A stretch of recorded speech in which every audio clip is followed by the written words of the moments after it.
So, hi. How many of you believe that that addiction is a disease? One, two, out of people listening. You, okay, cool. Next slide, please. So that's my dad. Hi. My dad is a probation officer at the Sheboygan County Building. He works alongside of Judge Pavlich and Judge Butts and Daryl Visna, some of you may know. And he works in what's called drug court. He and his co-workers started drug court, which is kind of like a program that you go into once you're on probation. Not everyone goes into it. But growing up, having him as my dad, I've always been surrounded by stories and people who have, whether it's just been something as simple as like pot or alcohol or something serious like meth and opioids. I've always heard stories about people who have gotten so dependent on it that it basically has ruined their lives, and there's a lot of people I know who have been off of parole with him, or probation with him, and they're still heavily affected by it. There's this one guy that I know who my dad got him a job, and after he got the job, he went back on cocaine, so that's not very fun. Next slide, please. So the biggest form of drug abuse in America today is the opioid addiction. An average of 115 people die every year from opioid ODs. Opioids are pretty much like prescription pills, I guess is like the easy way to describe them. 2.1 million people are affected by opioids. A lot of people get addicted to them after major surgeries. Like after my mom had her surgery, she was prescribed oxycodone, and she wouldn't even take it because she couldn't drive if she was on it. She wasn't allowed to drive. She would either pass out or just be super lethargic all day. So they affect you very, very strongly.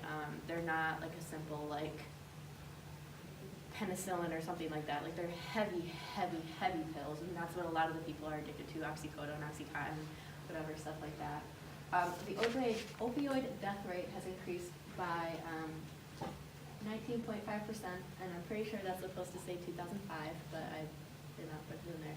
Since 2005, so as years have gone on and more people have been drug shopping, like they go to the ER and they'll say, oh, like my tooth hurts really bad, I need Oxycontin for it. No, you don't. You can go to your dentist and get a cavity filled or something like that. Like it's, they will make up anything that they can to be able to get the opioids and then fulfill their needs, I guess.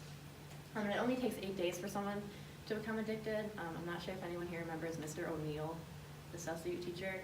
He had, I believe it was pancreatic cancer for a while, and he was telling me how after he had his surgery, he was prescribed an opioid pill, and he, after being on it for more than 8 days, he wanted a higher dosage because he became so accustomed and immune to the dosage that he was given that he wanted more, and he became heavily addicted to it. And thankfully, he got over it, and he's fine now, and he's a substitute teacher, and I personally like him. I think he's a cool guy. He isn't candy.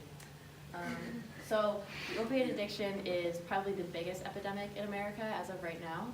Next slide, please.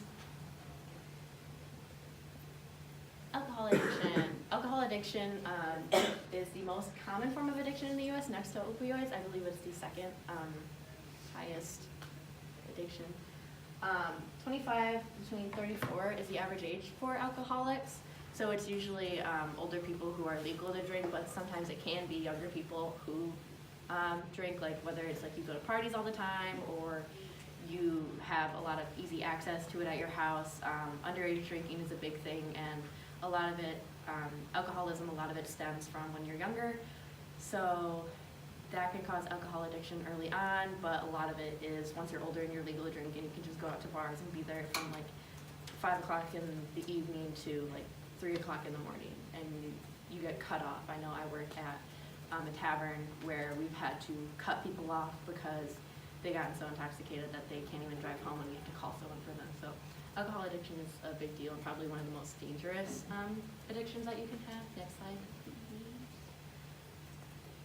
nicotine addiction, yay, we all know this one.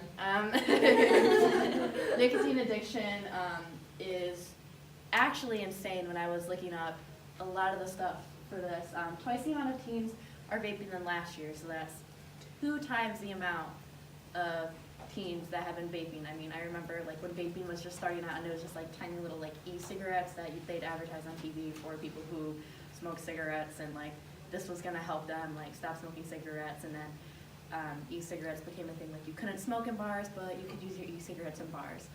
So that was what it was mainly used for, but then they started coming out with flavors like mango and watermelon and mint and stuff like that. What did you say?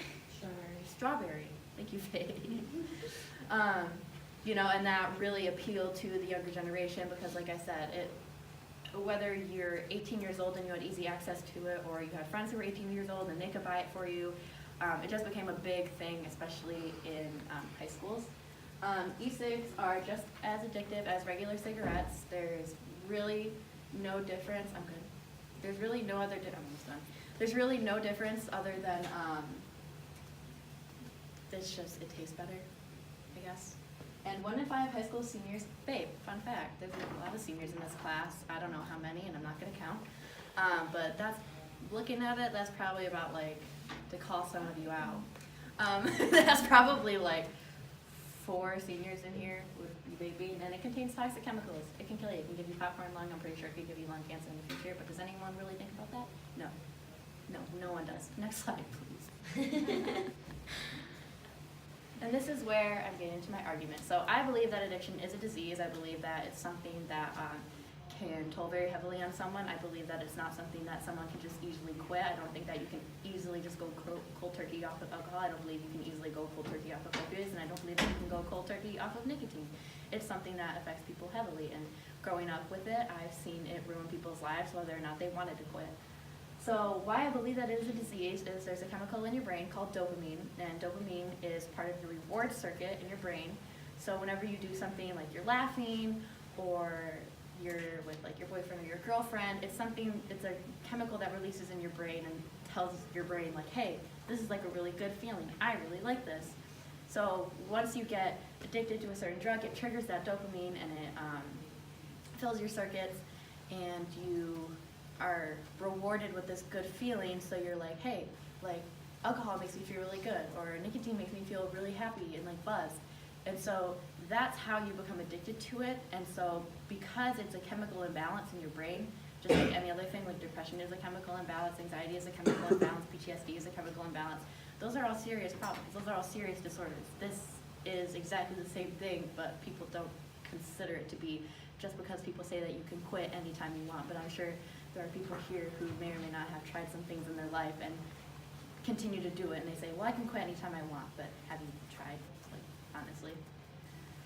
Yes, it's an actual chemical situation in the brain. Next slide.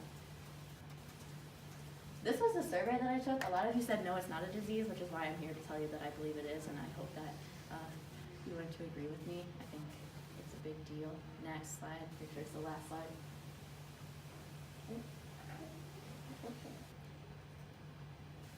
So firsthand experience, this was one of the answers that I got in my survey when we did it for like our discussion post. I got permission from this person to use this, by the way, so I'm not like invading someone's privacy.